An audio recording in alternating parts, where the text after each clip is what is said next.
ইফতারের মজলিস করল তৃণমূল কংগ্রেসের প্রার্থী বাপি হালদার। এই নিউজটি নিবেদন করছে কসমো বাজার।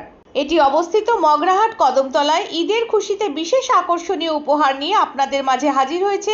শীঘ্রই চলে আসুন, দামে কম, ভালো মাল, একটা কিনলে একটা ফ্রি। আজ অর্থাৎ মঙ্গলবার মথুরাপুর ১ নম্বর ব্লকে কৃষ্ণচন্দ্রপুর তৃণমূল কংগ্রেস কার্যালয়ে ইফতারের মজলিস হলো। এই মজলিসে উপস্থিত ছিলেন রায়দিঘির বিধায়ক ডাক্তার অলোক জলদাতা, বাজারের বিধায়ক জয়দেব হালদার, নবনির্মিত প্রার্থী মথুরাপুরের বাপি হালদার, মানবেন্দ্র হালদার তৃণমূলের সভাপতি, গৌরমোহন মণ্ডল, শামাউন শেখ, কেয়া মণ্ডল জেলা পরিষদ সদস্যা এবং অন্যান্য ব্যক্তিরা। ইফতারের মজলিসে প্রায় কয়েকশত মুসলিম ভাইয়েরা একত্রিত হয়ে নামাজ পড়ে। এই সংখ্যালঘু সেলের ব্যক্তিরা সবাই একত্রিত হয়ে বাপি হালদারের হাতকে শক্ত করতে এগিয়ে এলেন।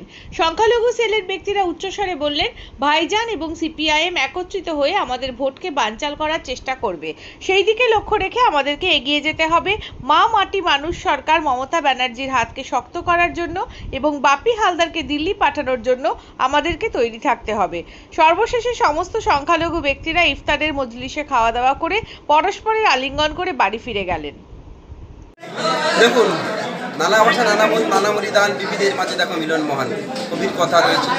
আমরা হিন্দু মুসলিম জৈন পার্সি, আমরা সবাই ভারতবাসী, সবাই এই বাংলার শান্তিতে রয়েছি, সম্প্রীতিতে আছি। সেই সম্প্রীতির একটা উৎসব, ঈদ উৎসব আর কয়েকদিনের মধ্যে পালিত হবে খুশির ঈদ।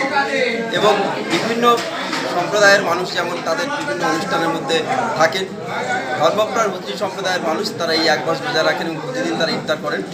আমাদের রীতি রয়েছে যে তৃণমূল কংগ্রেসের প্রত্যেকটা ব্লকের প্রতিটি বিধানসভায় কখনো কখনো ইফতার মজলিস করা হয়। আজকের মধ্যে ১ নম্বর ব্লক তারা ইফতার মজলিস পার্টি করেছিলেন, সেই জায়গায় আমন্ত্রণ জানিয়েছিলেন। একসাথে সবাই মিলে থাকলাম, ঈশ্বরের কাছে দোয়া প্রার্থনা হলো, সকলে একসাথে একই সঙ্গে আজকে এখানে মিলিত হলাম। এটা নিয়ে আলাদা করে কিছু বলার নেই, এটা আমাদের বাংলার যে ঐতিহ্য সেই ঐতিহ্য মাত্র। Thank you.